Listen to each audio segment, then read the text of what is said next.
Hello student, welcome your YouTube channel exams crackers. इस YouTube channel पर आपको latest important exam related post मिल जाते हैं। अगर आपको सभी पीडीएफ को हम अपने टेलीग्राम चैनल में अवेलेबल कराते हैं, जहां आप इन्हें डाउनलोड कर सकते हैं। इसके लिए आप नीचे दी गई लिंक पर क्लिक करिए और टेलीग्राम ग्रुप को ज्वाइन कीजिए, या फिर आप अपने टेलीग्राम पर एग्ज़ाम क्रैकर्स लिख के सर्च कीजिए और हमारे ग्रुप से जुड़ जाइए। आज हम आपके लिए रेलवे के प्रीवियस ईयर पेपर के साइंस के क्वेश्चन लेके आए हैं, जो कि आप सभी की डिमांड पे थी कि साइंस के क्वेश्चन ज़्यादा कराया जाए, जो कि सही बात है। रेलवे में साइंस क्वेश्चन काफ़ी पूछे जाते हैं। ओके, तो आज हम साइंस से रिलेटेड क्वेश्चन को सॉल्व कराएंगे, उनको डिफाइन करेंगे, उनके बारे में बताएंगे। ओके, तो चलिए, पहला क्वेश्चन आ गया है आपकी स्क्रीन पे, जैसा कि आपको दिखाई दे रहा होगा। तो पहला क्वेश्चन क्या है, एनिलिडा ग्रुप में मुख्यतः कौन कौन जीव जंतु आते हैं। तो सबसे पहले हम यहाँ पे इनके बारे में डिस्कस कर लेते हैं।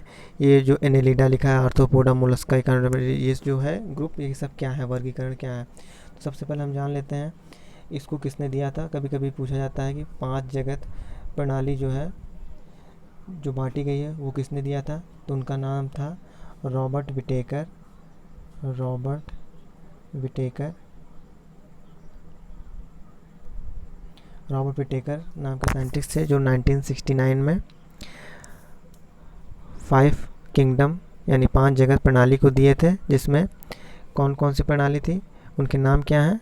वो 5 प्रणाली हैं। मोनेरा, फिर आता है प्रोटेस्टा, उसके बाद आता है फंजाई, फिर उसके बाद आता है प्लांटी, फिर उसके बाद आता है एनिमलिया। कभी कभी ये अरेंज करने को भी आ जाता है, इनको सही ढंग से व्यवस्थित कीजिए। ओके, अगर कहीं आपको कुछ समझ ना आया हो तो एक बार वीडियो को आप रिवाइंड कीजिएगा, पीछे करिएगा और फिर से इसको ध्यान से सुनिएगा, क्योंकि ये कभी कभी एग्ज़ाम में इसको अरेंज करने को भी आ जाता है, तो बहुत से बच्चे इसको गलत कराते हैं। ओके, अब हम पहले क्वेश्चन की ओर बढ़ते हैं। तो क्या लिखा है, एनिलिडा ग्रुप में मुख्यतः कौन कौन से जीव जंतु आते हैं। तो ये हम जान लेते हैं, ये एनिमलिया, ये जो लास्ट बताया मैंने आपको, ये इसके अंदर आते हैं। यानी जितने भी एनिलिडा, आर्थ्रोपोडा, मोलस्का, एनिकाडोर्मेटा, ये सब इसके अंतर्गत आते हैं। ओके, तो अब एनिलिडा क्या होता है, इसकी क्या पहचान होती है, इस पर हम थोड़ा डिस्कस कर लेते हैं।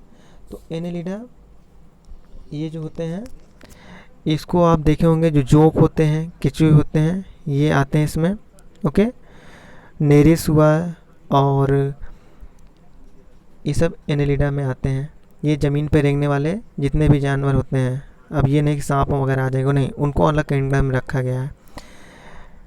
केचुए को देखिए आप, उसकी संरचना कैसी होती है, और जोंक वो भी, ये दोनों एक ही जैसे संरचना होती है। ये सब एनिलिडा ग्रुप में आते हैं। अब सेकंड है आर्थ्रोपोडा। आर्थ्रोपोडा की थोड़ा इसके बारे में जान लेते हैं, क्या होता है।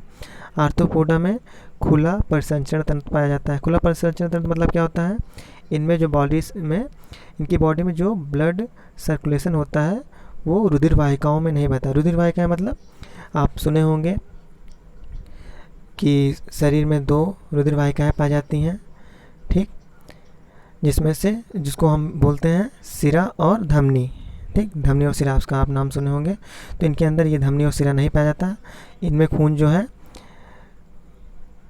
देहगुआ, यानी कि इसमें इनकी बॉडी में ही भरा होता है। ओके, तो इसमें खुला परिसंचरण तंत्र पाया जाता है। कभी कभी पूछ लेता है खुला परिसंचरण तंत्र किस में पाया जाता है।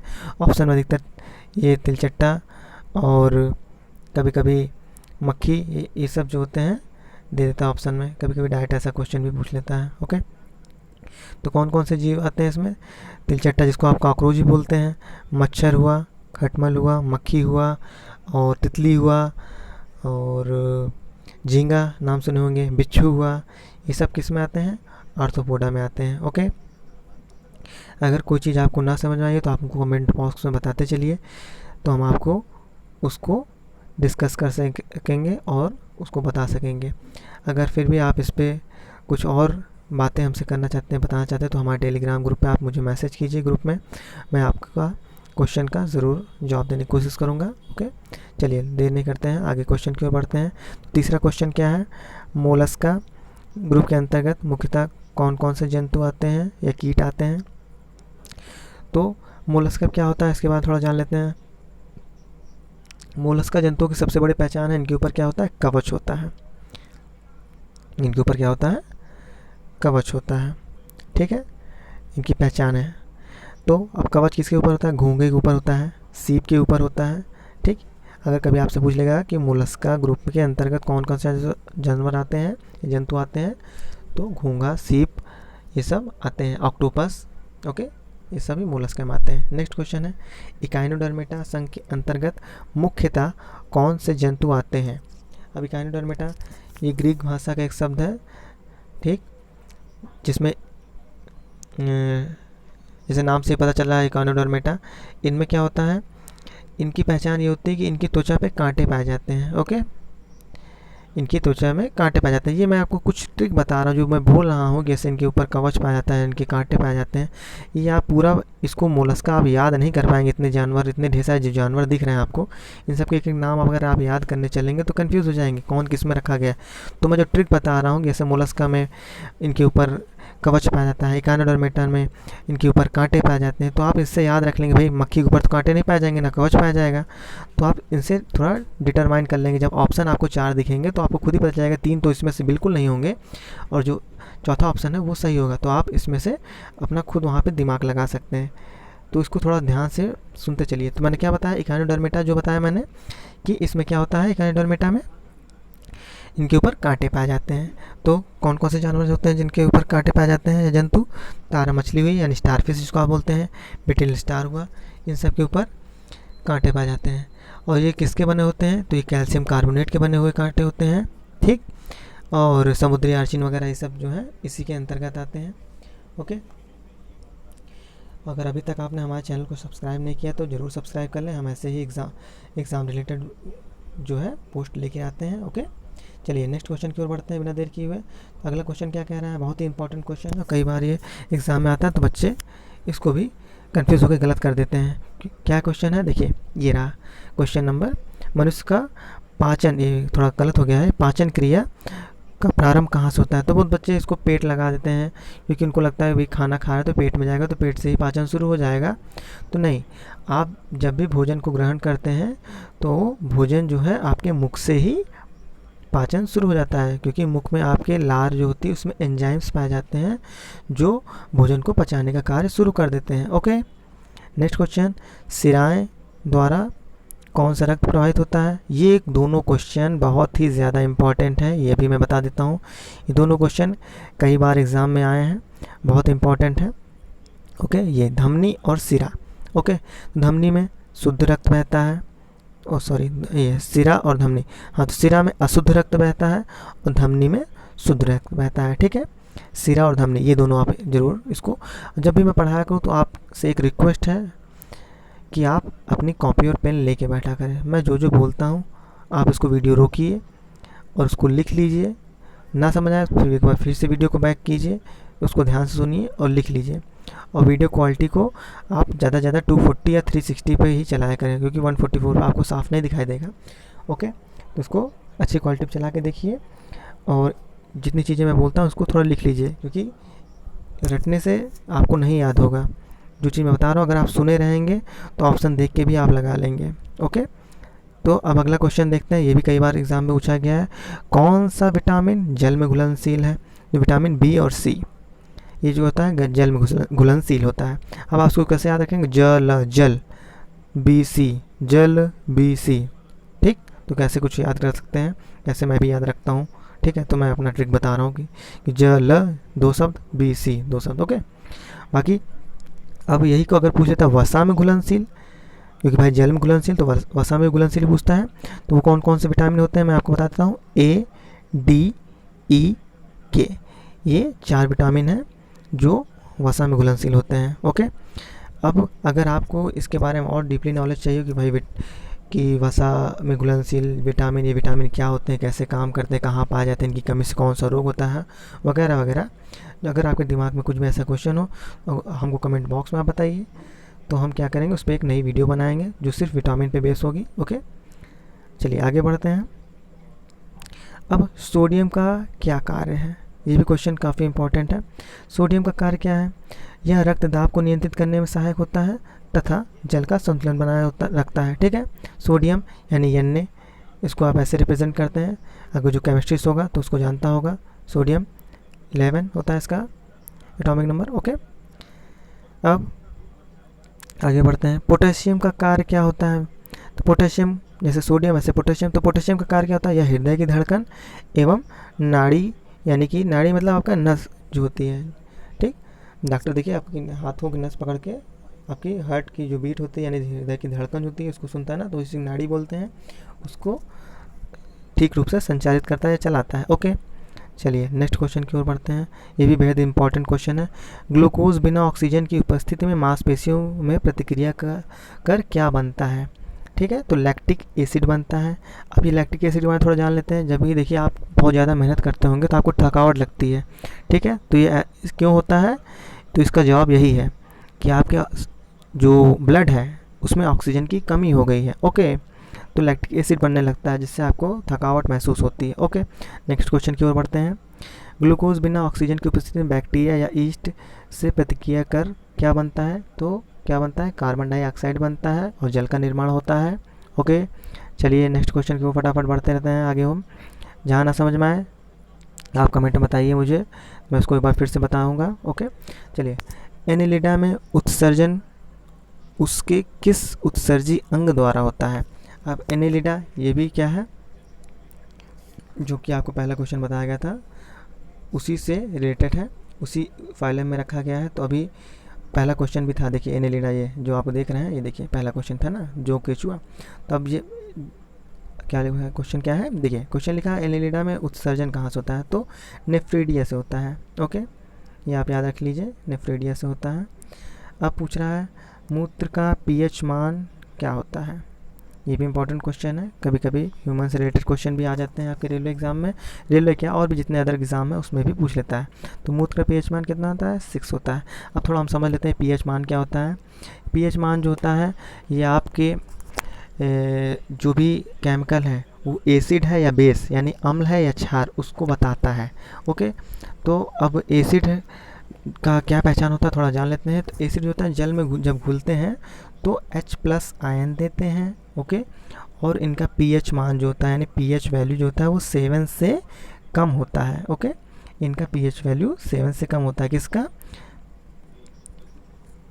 एसिड का। ओके, अब और ये क्या होता है, कैसे आप पहचानें कि ये एसिड है? तो ये जो लिटमस पेपर होता है वो नीले लिटमस पेपर को लाल कर देता है। ओके, आप सब पढ़े ही होंगे इसको तो इंटर में, स्कूल में, नहीं पढ़े तो दोबारा से रिवाइज हो जाएगा, अच्छी बात है। आप सब पढ़ते हैं बेस यानी जिसको आप क्षार बोलते हैं, इसकी क्या पहचान होती है? तो ये जल में घुलते हैं जब बेस जो होता है यानी क्षार OH ऋण आयन देते हैं, OH- आयन देते हैं। ओके, और इनका पीएच वैल्यू 7 से ज़्यादा होगा, अधिक होगा। ओके, इनकी पहचान है। अब अगर आप ध्यान से देखेंगे तो मैंने क्या क्या आपको बताया, देखिए कहाँ गया, ये रहा क्वेश्चन। अब जब आपको पता चल गया एसिड अगर है तो पीएच वैल्यू क्या होगा? 7 से कम होगा, और अगर क्षार है तो 7 से अधिक होगा। लेकिन अगर 7 ही हो यानी 7 से अधिक हो ना ज़्यादा हो तो क्या होगा? तो वो उसको बोलते हैं उदासीन। जैसे कि आपका जल, तो ना वो अम्ल है ना क्षार है। ओके, तो क्या है? वो उदासीन है। और क्षार का पहचान जैसे क्या होता है, ये लाल लिटमस पेपर को नीला कर देता है। एसिड क्या करता है? वो नीले लिटमस पेपर को लाल कर देता है। ओके, चलिए अब अगला क्वेश्चन बढ़ते हैं। बहुत इंपॉर्टेंट क्वेश्चन है, कह रहा है बहिस्रावी एवं अंतःस्रावी दोनों प्रकार किस ग्रंथि में होते हैं? तो ये अग्नाशय में होते हैं। ओके, इसमें ज़्यादा सोचना नहीं है, बिल्कुल सिंपल सा जवाब है।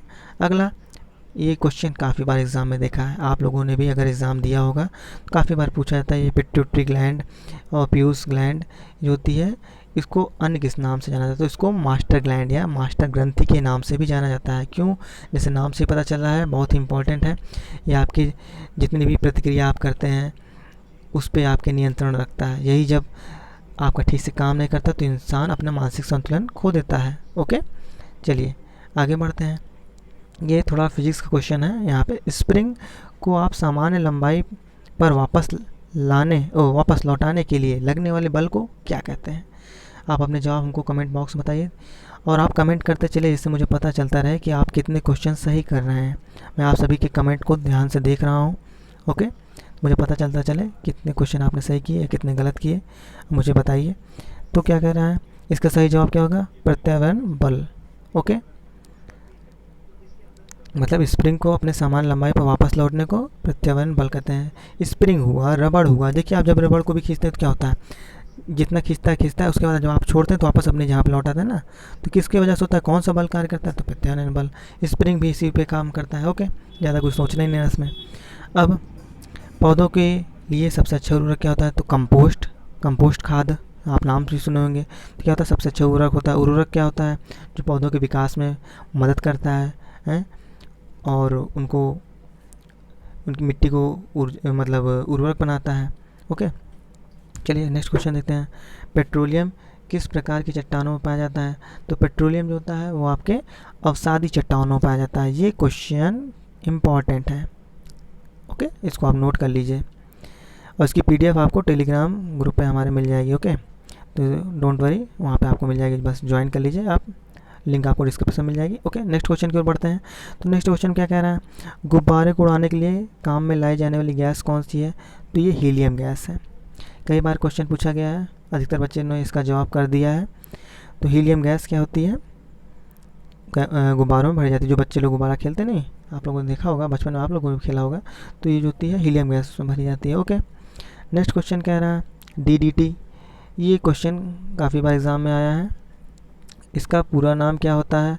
सब बताएंगे आपको, क्या है ये भी बताएंगे। तो डीडीटी जो होता है, सबसे पहले इसका पूरा नाम हम लोग जान लेते हैं। तो डीडीटी का पूरा नाम होता है डाइक्लोरो। डीडीटी पूरा नाम क्या होता है? पहले डी का मतलब डाइक्लोरो, दूसरे डी का मतलब है डाइफेनिल, तीसरे का टी का मतलब है ट्राइक्लोरोइथेन। ठीक, अब ये क्या होता है, सबसे पहले इसको हम जान लेते हैं। तो सबसे पहले मलेरिया, जैसा कि आप जानते हैं मच्छर काटने से होता है। ठीक, इसको सबसे पहले मलेरिया को 1950 में यूज़ किया गया था। 1950 में मलेरिया के लिए, मलेरिया मतलब जो मच्छर होते हैं उनको दूर करने के लिए उस तरीके कीटनाशक के रूप में ये यूज हुआ था। उसके बाद 1950 के बाद कीटनाशक के रूप में कृषि क्षेत्र में इसका यूज़ किया जाने लगा। ठीक है, आज भी इसका छिड़काव कहीं कहीं जगह होता है जहाँ मच्छर ज़्यादा हो जाते हैं। ओके, कभी कभी पूछा जाता है कि मच्छर भगाने के लिए कौन सी गैस का यूज़ किया जाता है या क्या होता है, तो वो डीडीटी ही आपका होता है। ओके, नेक्स्ट क्वेश्चन को बढ़ते हैं। इथेनॉल के अत्यधिक सेवन से कौन सा अंग प्रभावित हो जाता है भाई? तो ये भी बहुत ईजी सा क्वेश्चन है। आप ज़्यादा करेंगे तो आपका यकृत खराब हो जाएगा। यकृत मतलब लीवर। लीवर जो आपके शरीर का सबसे बेहद महत्वपूर्ण अंग है। वैसे सभी अंग महत्वपूर्ण है, लेकिन लीवर जो होता है ये सबसे बड़ा आंतरिक अंग भी कहा जाता है इसको। ये क्वेश्चन आपके अभी बीएड के पेपर में पूछा गया था कि सबसे बड़ा आंतरिक अंग कौन सा होता है, तो उसका जवाब लीवर था। ओके, यकृत जिसको आप बोलते हैं। अभी हाल ही में 9 तारीख को जो पेपर था उसमें पूछा गया संडे को। ओके, नेक्स्ट क्वेश्चन देखते हैं। अगला क्वेश्चन क्या कह रहा है, सभी अम्ल, ये थोड़ा गलत हो गया, सभी होना चाहिए। सभी अम्लों में अनिवार्य रूप से पाया जाने वाला पदार्थ क्या होता है? हाइड्रोजन होता है। जैसे कि HCl वगैरह होता है ना, देखिए हाइड्रोजन पाया जाता है ना, अधिकतर जो होते हैं उसमें H आपका कॉमन होता है, ज़रूर होता है अनिवार्य रूप से। ठीक है, HCl यानी हाइड्रोक्लोरिक एसिड, ये आपके पेट में भी पाया जाता है, जो कि भोजन को सड़ने गलने से बचाता है। ठीक, अब एसिड है तो पीएच मान कैसा होगा? 7 से कम कि 7 से ज़्यादा? तो आपका जवाब क्या होगा? 7 से कम होगा, क्योंकि एसिड है। ओके, अब इसके ऊपर भी थोड़ा डिस्कस कर लेते हैं। तो सोचिए आप पेट में पाया जाता है HCl, फिर भी पूरे पेट को क्यों नहीं पचा देता? क्योंकि बहुत ही तेज अम्ल है, यानी एसिड है। ठीक है, तो पूरे पेट क्यों नहीं पचा देता है? पूरा पेट जल जाना चाहिए, लेकिन नहीं, क्यों नहीं जल पाता? क्योंकि उसमें म्यूकस की लेयर पाई जाती है, म्यूकस, जो कि पेट को बचा के रखती है।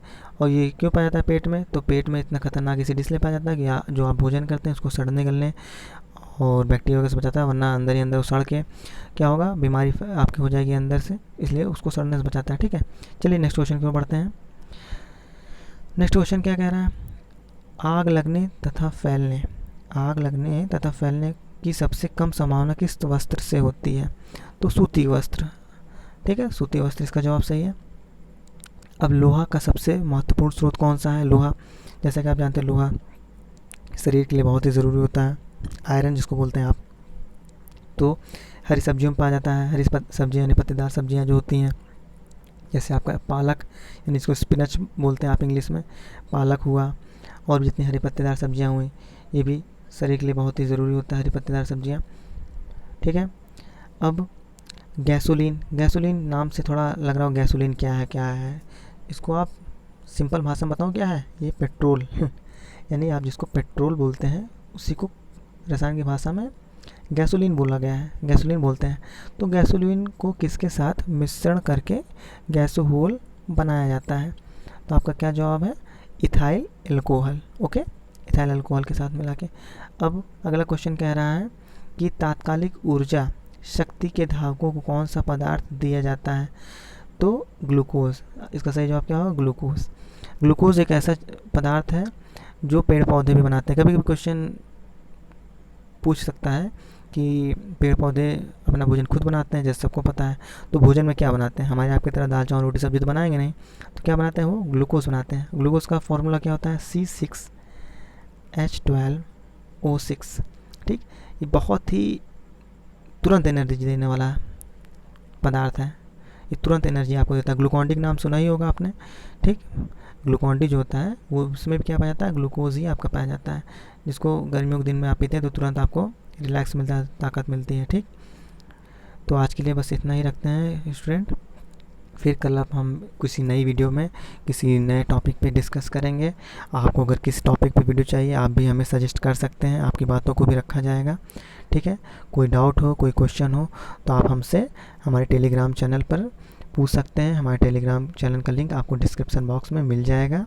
ओके, तो चलिए आज के लिए बस इतना ही रखते हैं। आप हमारे चैनल को सब्सक्राइब कर लीजिए एग्ज़ाम्स क्रैकर्स को, और कैसा लगा आपको आज का वीडियो ये हमें कमेंट बॉक्स में ज़रूर बताइएगा। तो वीडियो को शेयर कीजिए, लाइक कीजिए। Thank you all of you.